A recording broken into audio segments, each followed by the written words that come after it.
After 8 years of drawing professionally with pastel pencils, there's only one pastel pencil brand that I couldn't do without. I just could not draw the way I draw, the subjects I do, without it. Now I know a lot of you are going to think, I know what it is, it's going to be the most expensive brand, but actually it's one of the cheaper ones.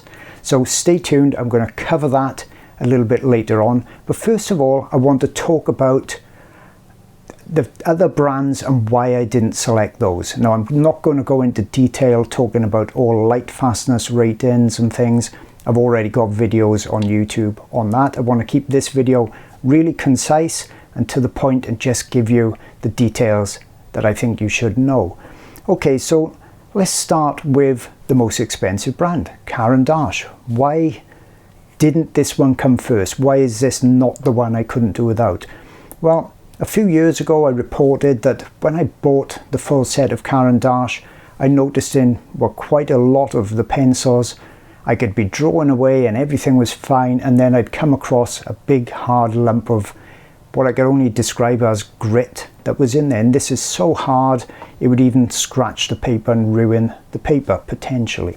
I thought that issue would have gone by now, but I've ordered a couple more pencils because I only buy them individually. I sent my whole set back. I was a bit so disappointed with them that even now I'm still finding those hard lumps in there.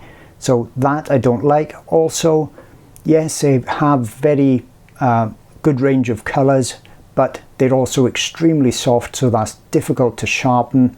You really need to sharpen them with a blade, and I don't find them very suitable for fine details, especially if you're working on a small scale. I rather a harder pencil. Okay, next in line, Gioconda. They've got some lovely vibrant colors, but it's really limited. They don't have that many pencils at all. Okay, so that's a real limiting thing with the Gioconda. And once again, they're an extremely soft pencil, which makes them, again, very hard to sharpen and not very good for details. So my second place one, this is where it gets a bit closer. This is the Pitt Pastel Pencil.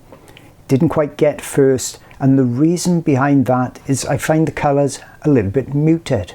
They're not as punchy and vibrant in some of the colors as the one that's going to be first place. They are easy to sharpen. If anything, the Pitt pastels are a little bit too hard, but I love them for detail because you can just sharpen them right up and put fine hairs and whiskers. And the black and the white, I generally use the Pitt because they can be sharpened so finely. So what's my top place? Well, you've probably guessed it by now, it's Carbothello. And I think they've just got an excellent variety of colors in there. There's some vibrant ones, there's more subtle and subdued colors as well, which I use very often for wildlife. They're soft enough to blend very easily, especially for things like backgrounds, but they're also just hard enough to be able to sharpen easily too. Now remember, everybody has got their own opinions. Some, perhaps if you draw very large, you may think the Caran d'Ache is wonderful. Perhaps you've been lucky enough not to get any grit in your pencils. I'd love to know in the comments below which are your favorite pastel pencils and also why. So I hope you've enjoyed this short video, and I'll see you all on the next video. If you're struggling to draw animals or to improve your art, I can share with you the techniques I've learned over 25 years so you can avoid frustration and trial and error and start to enjoy drawing and creating straight away. Hi, my name is Jason Morgan. I'm a professional artist and I would love to be your guide on your unique art journey. I've fallen in love with pastels and I'm sure you will too. There's really no other medium that has the vibrancy and colour intensity and the ability to put light over dark. That's an absolute game changer for the animal artist. Now on my channel, you get immediate access to hundreds of hours of lessons and demonstrations, and you go completely at your own pace. There's absolutely no rushing in my art channel and lessons. Think of it like a video library. You pick the video you like, something that really takes your fancy, and you take as long as you want to complete it.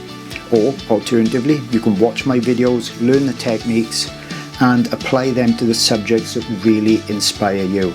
And you also get new reference photos each month. They're copyright free. You can use them in your art, sell your art, no worries whatsoever. Many of my artists came to me with little to no art ability whatsoever, and they're truly amazed with what they're now creating.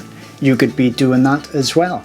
Now, don't think age is a problem. You're really never too old to start learning and enjoying art, and many of my students are 40, 50, 60, 70, even 80 years of age. Now, my channel is about much more than lessons and techniques. You also get access to my secret private Facebook group, and that's full of members that's literally grown up with my channel. They're super supportive and kind. They come from all over the world. So if you've got any questions, you can rest assured there's going to be someone there really quick with a solution to your problems. Now, with my channel, you're not tied into any contract. You can literally come and go as you please. You can go up tiers, you can go down tiers, whatever you want. And there's a tier and a price to suit literally any pocket. Now, I've been doing art lessons for many, many years, and I really pride myself on trying to create the absolute best lessons and demonstrations I possibly can. I really hope to see you there soon so you can start your art journey, and I can't wait to see what you can achieve.